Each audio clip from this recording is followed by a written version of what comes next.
going to have a go at sharing your screen so you can bring up your PowerPoint. Good revolution that we've been able to bring to you this morning, having the benefit of our sharing through a Zoom conference call. So District Governor-elect Gillian Jones is the first person to kick off. Richard, Stephen and myself are sitting in the background as the administrators, if you like. We're recording the session and we'll be able to use this later on in an edited version to put up on the website.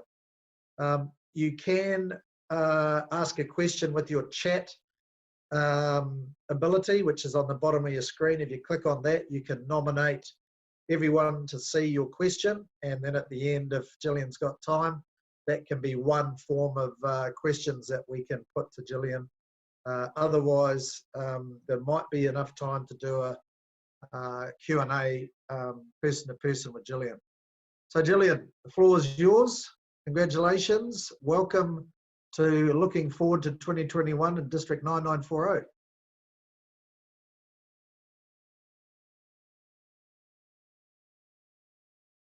All right, hang on, Gillian. All right, you're on, Gillian. Go for your life. Oh, Morena, tēnā koutou katoa, ko Gillian Jones aho. Good morning, everyone. It's so good to see you here. I can see a small snippet of the people that I believe are in front of me. A strange situation with these Zoom situations when we have a share screen as well is that we can just see a very small number of the people who are here. So I'm just imagining a whole room full of people in front of me at the moment.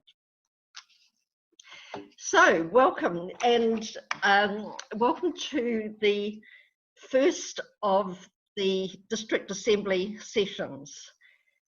And I would love to, I need to thank Mitch and Richard Stephen very, very much for creating this platform and this opportunity in a really short space of time. So who would have thought that we would have been running our District Assembly online?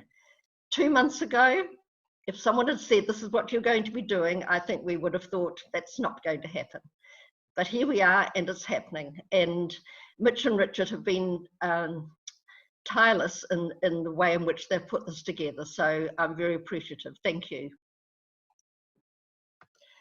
So a little bit about me. Some of you have met me. There'll be some who may not have. So I've been a proud Rotarian since 2003. And my club is the Rotary Club of Wellington. Kevin and I live in Greytown, however. We moved to Greytown probably about 10 years ago now. We were in Wellington prior to that, and my work is focused largely in Wellington, although I have to say, as many of you have over the last 2 months, I've realised that my work does not need to be focused in Wellington. And I've actually been coaching, leadership coaching, some career coaching, coaching and organisational development, and I've been doing that remotely from home. And I've been surprised at how it actually works, and I hadn't expected that it would have. So that's been an interesting learning situation. So in a Rotary sense, my focus is all about growth and development, but it's talking in Rotary around focusing forward and supporting change, not just for change's sake, but for sustainability. Because we need to recognise that there are changing expectations of the community and our club members and of the people that we want to attract. So that sense of focusing forward, looking ahead, has got to be our key priority for the year. So as an incoming district governor, Kevin, my husband, and I were lucky enough to have the opportunity to go to San Diego to the International Assembly in January this year. So that's a tradition for people who are incoming governors And we spent a week in San Diego at the International Assembly, and there we meet Rotarians from all around the world. It's the most incredible experience. So all of the incoming district governors around the world were in that one place. And we, of course, had the opportunity to meet incoming international president, Holger Knack. Holger is from Germany, and he's a very warm person, a very people-focused person.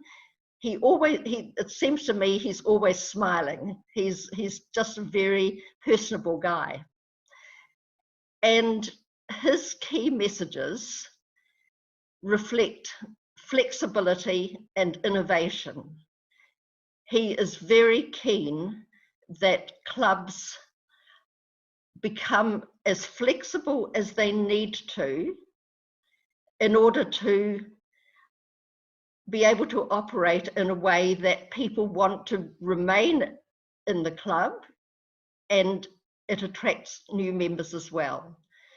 So the Rotary International has really freed things up for Rotarians and for clubs, and we are now able to operate in a way that works for us, so that each club could actually be doing things in a slightly different way. So I think that that's going to be really important going forward, to think about the range of things that you could do, the different ways that you could operate that would work for you, for your club members. So we'll explore that a little later, and I know that some of the upcoming sessions will go into that in more detail. Tony Haywood's membership and club development, I'm sure, will pick up on the range of options there that are in front of us. Holger wants every club to have strategic planning meetings. So rather than just doing what we've always done, and sometimes that's been very effective, Holger wants us to, at the beginning of the year, to have a strategic planning meeting to talk about where we want to be in the future. I'll pick up on that a little more a little later as well. Holger also focuses very much on retention and engagement of our members. He's very strong on emphasizing that we need to enjoy our Rotary experience. And I love it when he says there's no wrong age to become a Rotarian. So a lot of the conversation in recent times has been about the need to bring young people into our clubs. And obviously that's important. We need young people for continuity, for fresh ideas, so that we keep up with the way that, with current thinking. So incredibly important. But Holger doesn't emphasize that it's all about young people. Holger says there's no wrong age to become a Rotarian. So it's a good message.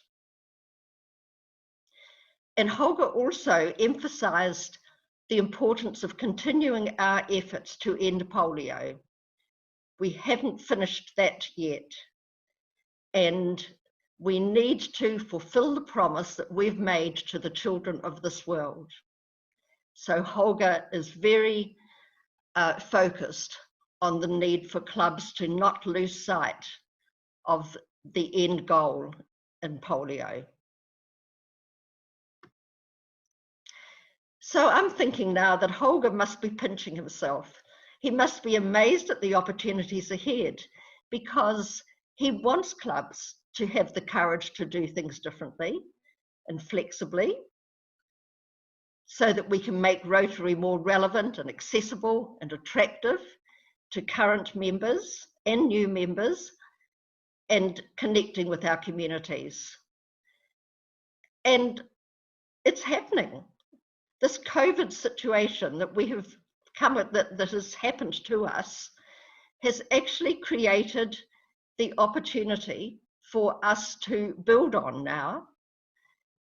And suddenly we have, over the last very short period of time, found that we can do things differently and we can operate flexibly and we can remain attractive and accessible to our members.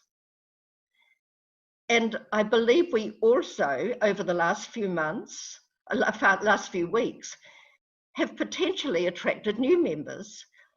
I've sat in on several different club meetings over the last few weeks, and I understand that there are a number of new people who are joining those meetings, just as observers, maybe checking out the clubs. Maybe they're there because they were particularly interested in the speaker that was there on that day. But for whatever reason, this opportunity we have where we're able to meet remotely is actually creating that accessibility. So, as I say, Holger must be pinching himself because suddenly what he wanted to achieve is starting to be achieved, I believe.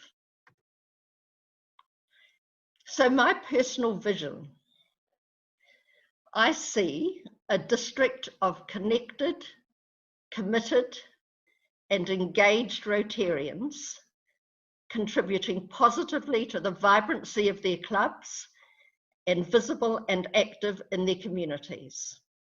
So I hope that you can buy into my vision and share with me in working to achieve that. So how might we measure our success? Well, here's my idea at the bottom there of the screen. I believe we've succeeded if we're proud of our club, if we want to invite our friends and our colleagues along, and if we're approached by community members who are keen to join us and to become involved in our projects. I think it would be an interesting thought if we just reflected for a moment on our club meetings, not the online ones we've had over the last few weeks, but our dare I say, normal, in inverted commas, club meetings. I wonder how many of us could honestly say we would be comfortable inviting our best friends along, inviting our close work colleagues along. Would we be proud of the environment that we invite them into? Would we be slightly embarrassed, maybe, because it might feel as though it was slightly disconnected to the real world? So I think that that's a real measure. Is our club an environment that we want to open up to other people and to share?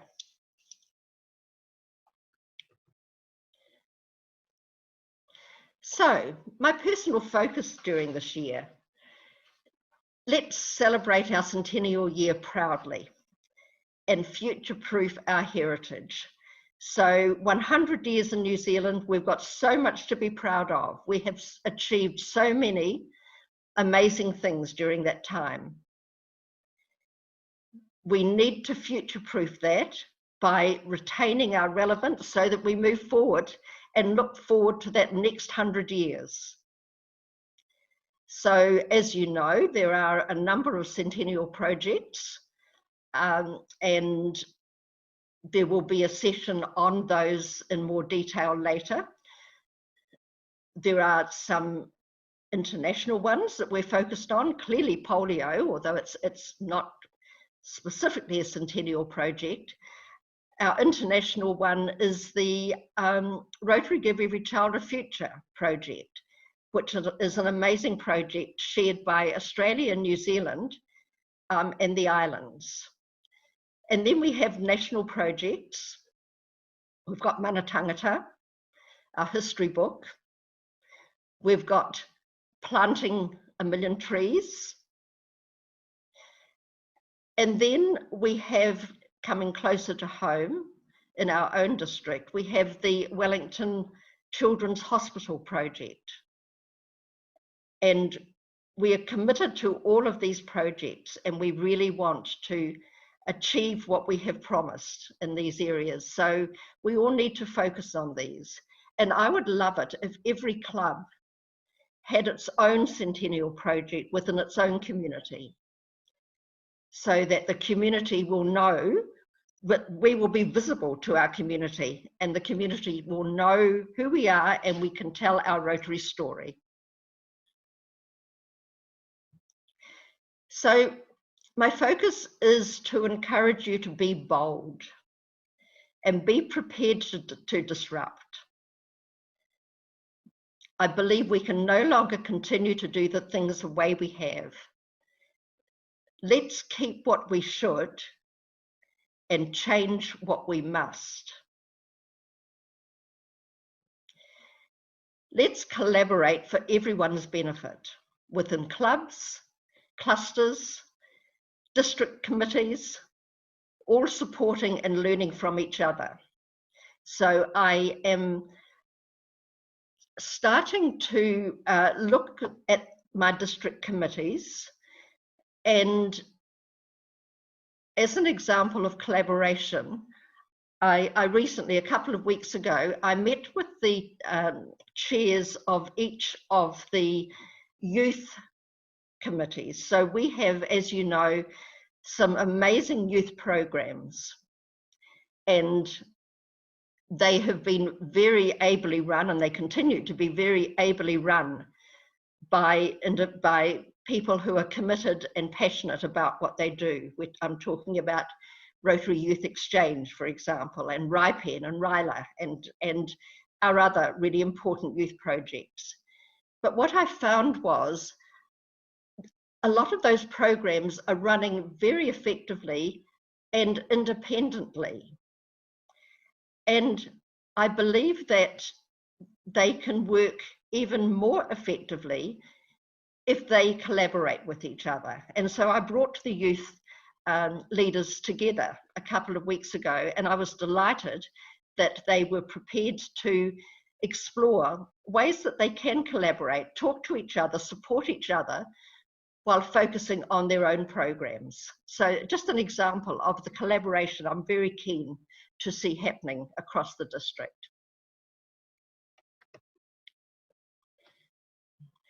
I'm keen that we explore new club models. Holger talked a lot about different club models. I won't go into detail at the moment. The membership and club development session, I'm sure, will look at some of those club models, but you'll hear about them during the year. Let's plan strategically for the future and set goals and earn a citation and recognition. So I'm very keen that all clubs have their strategic meeting, set their goals, and please record those goals in Rotary Club Central. Clubs can earn a citation at the end of the year if they have completed successfully the goals that they identified. I would love it if all clubs could earn that citation this year. You will find out more about this over the next little while. And let's recognise the value of training and complete appropriate online courses. So Rotary, my Rotary has an amazing array of online courses, and I am very keen that Rotarians, and particularly office holders, but actually all Rotarians, explore the various courses there, and there will be some courses that office holders will be expected to complete. But most of all, my personal focus is to let's have fun and let's enjoy our Rotary experience. So we have a conference in March in the Wairarapa to look forward to. I do hope we can actually experience a taste of the Wairarapa. while celebrating our centennial year.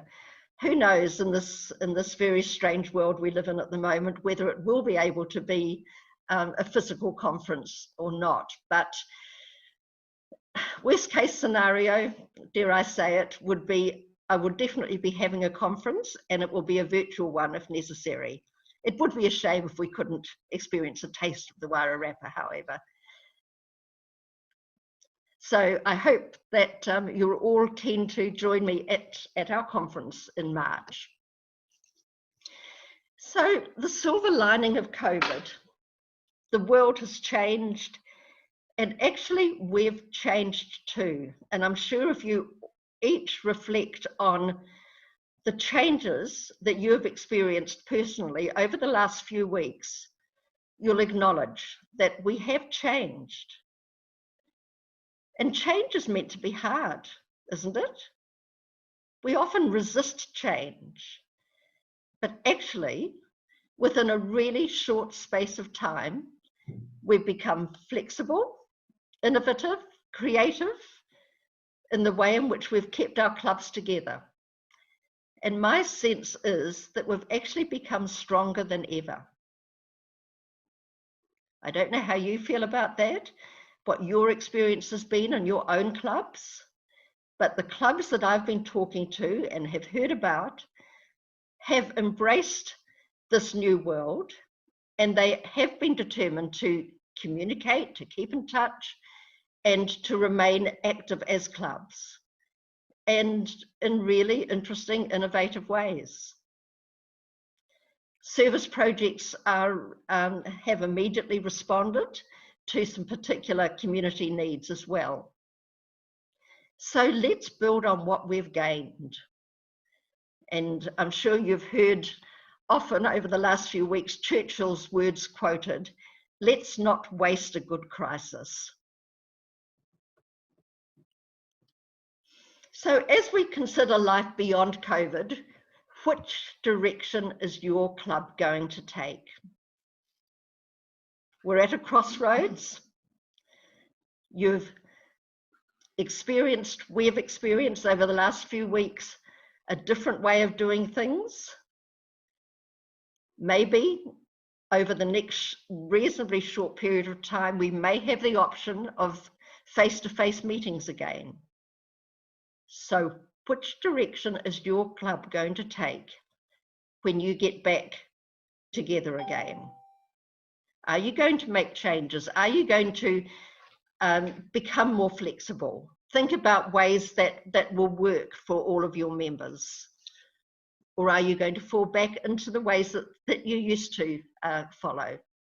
It's a real challenge for us. So yeah, when we're managing change, there are our past priorities and there are our new priorities, and we will be torn.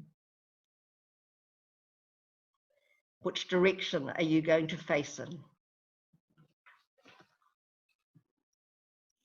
So, how to spoil the change stew?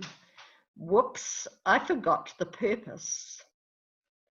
So, there's no point in thinking about doing things differently if you don't know why you are doing it, if you don't have a real purpose behind those changes. And that strategic planning meeting that I'm hoping you will all have in July will help you to create that purpose, your focus, your goal. So let's not try to change things without being clear about what we're doing it for and what we want to achieve. So I'm wanting you all then to think like a futurist. So futurists look into the future, identify what they want to achieve, what they want to look like, and then make a plan to get there. So what's your vision? And to think up to 5 years ahead might feel like it's too big, but actually we've got to create a club which is sustainable going forward. So what would you like your club to look like? And what do you need to do to get there? And really, with the flexibility that we're being allowed now, almost anything's possible.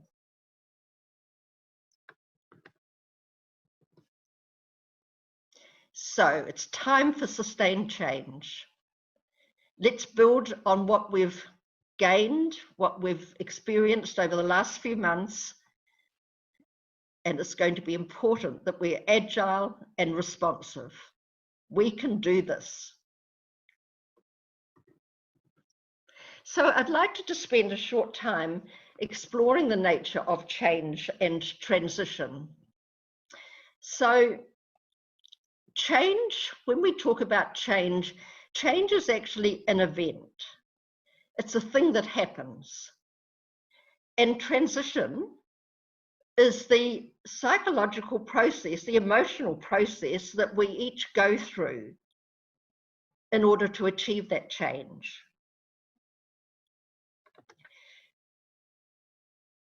You may have seen these symbols, this Chinese symbol. The two symbols together talk about danger or a crisis. Each of the symbols, well, they talk about a crisis, I'm sorry, and each of the symbols together then talk about danger on one hand, danger or a risk, and then a turning point, an incipient moment where we can make a choice about what happens, potentially an opportunity to do things differently. So this duality of change is really important for us. We have the opportunity to change, we must change, and there are risks with that change, and there are opportunities with that change. So COVID is a crisis, and it has brought many challenges to us, to our personal lives and our work lives and our Rotary lives. And we face other challenges too, don't we, in our clubs? We face the challenge of aging membership. We do face the challenge that we're stuck in traditions that are not appealing to or understood by new members or prospective members. It's interesting, isn't it, to perhaps put on a lens when we're in our club meeting environment, to put on a lens of seeing our meeting through the eyes of someone who hasn't been here before.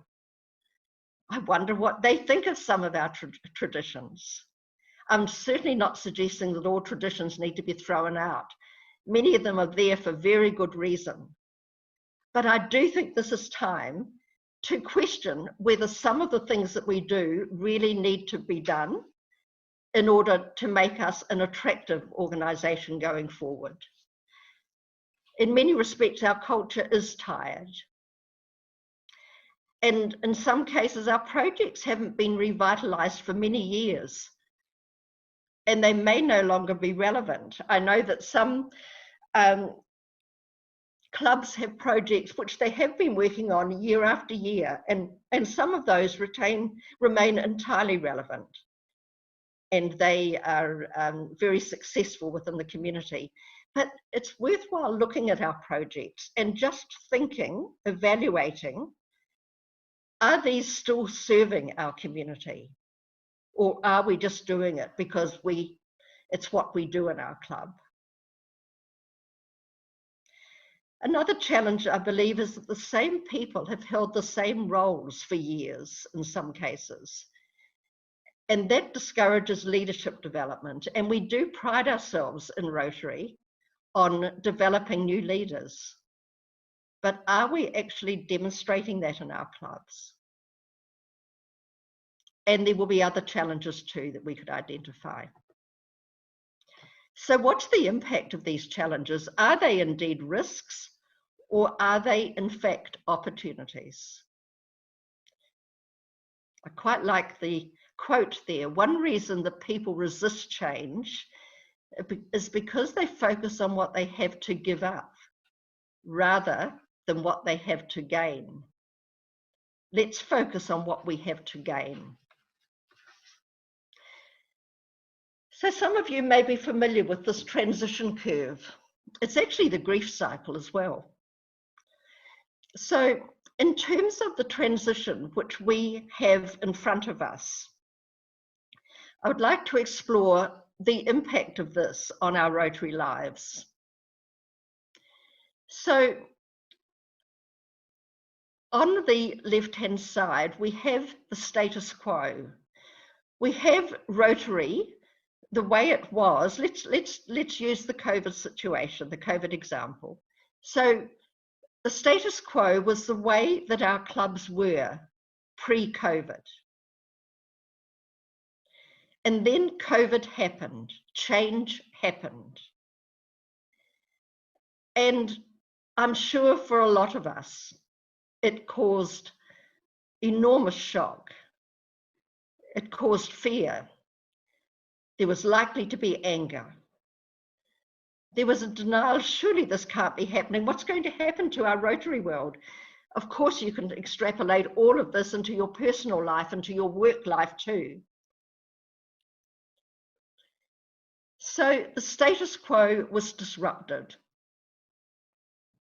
And I'm going to see if I can use a, no, I can't. I won't try to be too clever. I was actually going to use a pointer, but I suspect that I can't easily use a pointer without a bit of experimentation. So we moved from status quo to a situation of disruption. And at the bottom of this transition curve is that swirl that's going around and around. And that swirl indicates that period probably that we are in at the moment, where it's very uncomfortable. We aren't sure quite how to deal with the situation, with this disruption. It's a period where we don't really know what life's going to look like coming out of it. And it's an interesting position that uncomfortable swirl at the bottom there can be so uncomfortable for some people that they decide that they're not going to stick around, that they're actually going to leave, because we are creatures of habit. We like certainty. We like to know what's happening in our lives. And if we're faced with a situation where suddenly we're not sure what is going to happen next, that discomfort that's there does cause some people to simply walk away. And there's a danger we might have in our clubs at the moment. And I would really encourage you to look at your clubs, to look at your members, to communicate with your members and understand which of them may be feeling very discomforted by our current situation and may in fact be considering leaving Rotary for that reason. But that swirling time, that time of discomfort, is also a time of growth and experimentation and exploration. And this is where we can develop new ways of doing things. Things have changed for us. And now we need to develop a new way of doing things. And so this time of learning for all of us, in fact, I would say that you would all agree with me that over the last 2 months, we've all learned.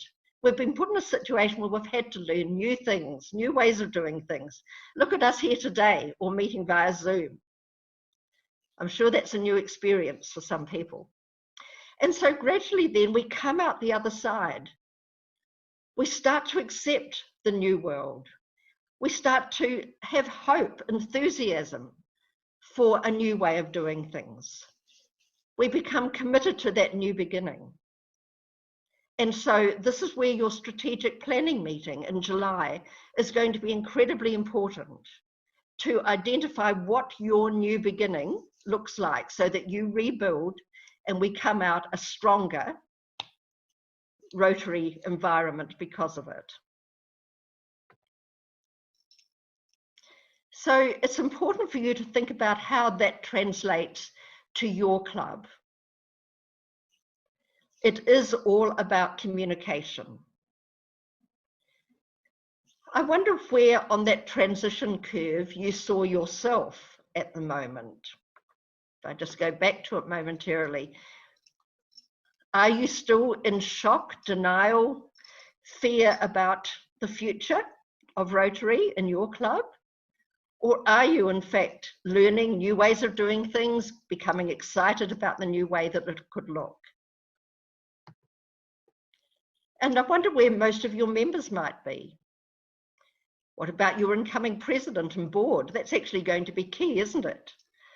If your incoming president and board were potentially lingering on that the downward slope, where they're nervous about what it might look like going forward, then that might be a limitation and an impediment, I guess, to you moving forward. So I think it's going to need all Rotarians within clubs to pull together on this and to encourage that collective movement forward. So what would it take for you to move forward? So we're thrown, it's a slightly, checking my watch, I'm doing well. So that transition curve reflects the change that we have faced and our movement through it. However, that's slightly complicated by the fact that actually we're all different. We all have a different response to change. And so we have within our clubs some traditionalists, some adapters, and some innovators. Let's explore that. So traditionalists are likely to say, if it ain't broke, don't fix it. So some of those traditionalists are going to be coming back to clubs when you can get together again, and they're going to expect that things will be the way they were. It was working then, wasn't it?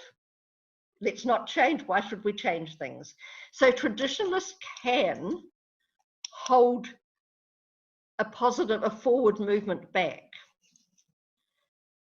Traditionalists do, though, bring something that is important, and traditionalists need to be listened to, because traditionalists will make sure that we do hang on to the things that we need to hang on to. So in no way am I suggesting that everything needs to change and your world needs to be different. We need to be selective about what we choose to change. And traditionalists will be able to make sure that we think about and remember the things that we shouldn't be throwing out. But we don't want to be held back if there are too many traditionalists within our club. There'll be some members in your club who are adapters, and so they could be thinking, well, this could be a good idea. Let's go, or should we? So they will be swayed in one direction or the other. Adapters are open to new ideas, but they can be swayed by the opinions of others. So important to identify who the adapters are in your club and to be aware that they are going to be swayed by the people, by the loudest voices, the people who are putting the strongest message forward. And these adapters are very important people. We need them looking forward rather than looking back. And then, of course, there will be some in your club who are innovators. They're likely to be saying, brilliant, yay, let's go, what are we waiting for? And this is cool, of course. It's showing energy and forward focus and excitement about change. However, innovators can be so keen to take a change forward that they forget that they need to take the troops along with them. They forget that they need to get buy-in from all of the Rotarians in the club. So while innovators are open and present these great ideas, and absolutely we need those innovators because we need those new ideas, but innovators do need to make sure that they are bringing everyone along with them. So what's your response? What style best represents you? I wonder why you think that. And what about the others in your club? I wonder what percentage of your members fit into each category. It's interesting to reflect on that. And then to think, so what's the implications of this for you? It really is all about communication. So if we need to have buy-in from all club members, we need to communicate with them. We need to listen to their concerns. We need to listen to their good ideas. We need to be respectful of each other's different opinions. And we also need to communicate with our communities, because after all, we want to be attractive to our communities. We want to attract potential new members from our communities. So let's keep that wide communication going. And so it's time to start planning. There's nothing like an aha moment to create incentive for change. And we've certainly had that aha in COVID. So I encourage all of you to hold that planning meeting in July and to set your goals in Rotary Club Central. And I'm really looking forward to meeting all of you when I visit. How am I going to visit? I'm not sure yet, whether it's virtually or otherwise. But whichever way it is, I'm very excited to be part of your change. And I wish you all well for an exciting Rotary year ahead. So thank you. Now, I don't know whether I will stop sharing my screen. And suddenly I see a whole lot of people in front of me. So I see that there are 3 chats there, and I will take questions. I've got a few minutes for questions. I think what we'll do, Gilly, there's one question in there already, and that's from June, which is around why aren't we doing the strategic planning between now and July rather than starting in July? Sure, absolutely. June, I'm really happy with that. You're right, the sooner the better. So I guess in saying that, I was being respectful of the current office holders of the current year, but I certainly, if a strategic planning meeting can be held sooner than that, and while not letting the current office holders feel as though they are no longer, part of the conversation, then that would be absolutely fine. Yeah, the sooner the better. And in fact, I'm hoping in June, so here you are, I'm already going against what I'm proclaiming. I'm hoping in June to have a strategic planning meeting with my key office holders. So, yep, absolutely. Whenever it works for your club would be great. Are there any other questions? Yeah, there's a follow-up one, I guess, just to keep the discussion going from Tony. Tony, are you able to unmute, or I can do it manually for you, just to comment on that discussion point that you put forward? Tony, are you there? I can see Tony, but he's muted. Okay, where you go, Tony, you're on.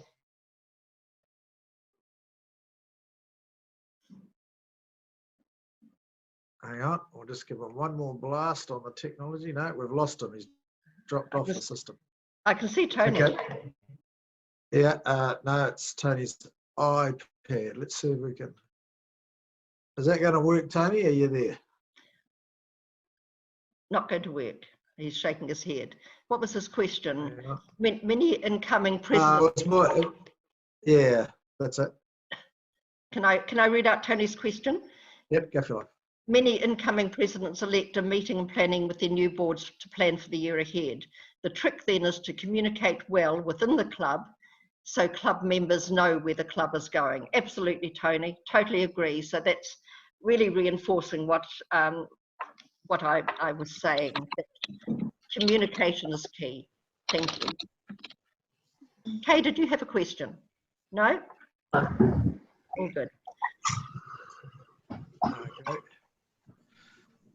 Does anyone else have questions? Mitch, you might like to unmute everybody if you could. Yep, done that. So you're all good to go. You've all got your own control over your microphone now. So I suggest if you can put up a reaction like a thumb up, that'll come up on the screen. We can then invite you to raise your hand.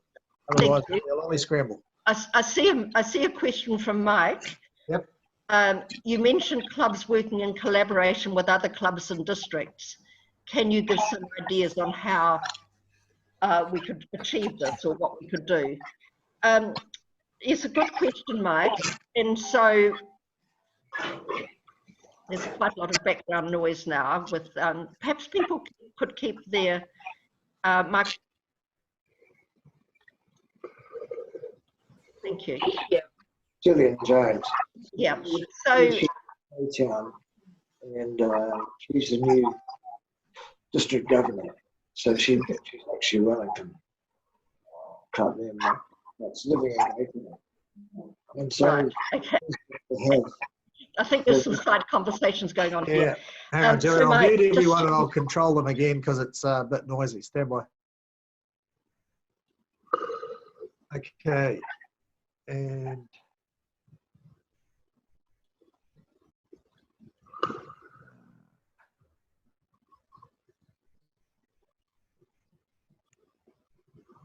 okay. Okay, Gillian, so you just read through those questions, there you're away. Okay, thank you. So Mike, so already a number of, as you will know, actually in Wellington and the various clusters in Wellington, there's a lot of collaboration going on. And so the two Wellington clusters are working together and they're meeting together really as one cluster on a regular basis. And in doing so, they are sharing ideas, talking about projects mutually, and I think it's working really, really well. And there are other clusters. I think Taranaki is working in the same way, which is great. And I'm hearing some really good stories from Taranaki about the way in which those mutual conversations are working well together. I know that Manawatu and Tararua is very keen to work in the same way as well, and I'm sure that some of the other clusters are too. So on a cluster level, bringing those conversations together across clubs, I think is going to help hugely in doing that. Working with other districts, so yes, that there are opportunities in terms of our national project to do that. We can explore how to work more closely with other districts. There will be ways we can do that, Mike, perhaps for another conversation, I